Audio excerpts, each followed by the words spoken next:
À Marseille, au numéro 10 du boulevard Ferdinand de Lesseps, c'est ici que travaillent sans relâche les 50 agents du SAMU social municipal.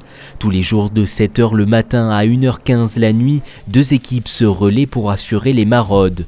Mais avant de se rendre sur le terrain, place à la préparation, récupération des denrées alimentaires auprès d'un traiteur, composition des 500 paniers repas, avec cette année une nouveauté, 2 masques chirurgicaux par jour. Selon les besoins des personnes les plus précaires, ce service municipal tente d'y répondre au mieux grâce notamment à des dons de vêtements qui sont d'abord désinfectés dans cette tente avant d'être minutieusement entreposés ici.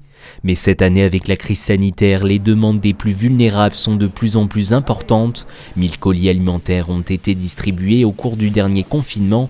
La mairie de Marseille a donc décidé de renforcer les moyens en faveur des plus isolés et de mobiliser un budget d'ordinaire alloué aux événements culturels et sportifs annulés cette année. Aujourd'hui, c'est plus d'1 million d'euros qu'on a réussi à dégager pour abonder nos dispositifs qui permettront, comme vous l'avez vu aujourd'hui, de renouveler nos stocks, d'acheter des couvertures, d'acheter des kits d'hygiène, d'augmenter les distributions alimentaires et de créer des places d'hébergement d'urgence. Ils sont d'un dévouement incroyable, mais ils n'ont pas les moyens de travailler.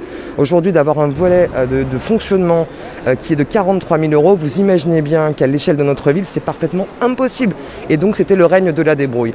Nous avons besoin, l'État, la ville, mais aussi le conseil départemental et la métropole, de créer un front commun de réponse face à l'urgence sociale et que chacun, en fonction des publics que nous suivons, en fonction des compétences que nous avons, en fonction des finances qui sont les nôtres, mettre sur la table ce que nous sommes capables de faire ensemble pour le rendre le plus efficace possible et débloquer surtout des moyens d'urgence, que ce soit les collectivités ou que ce soit l'État, c'est ce que nous faisons ici, débloquer des moyens d'urgence pour parer aux conséquences sociales de cette crise sanitaire sans précédent que nous vivons sur le territoire.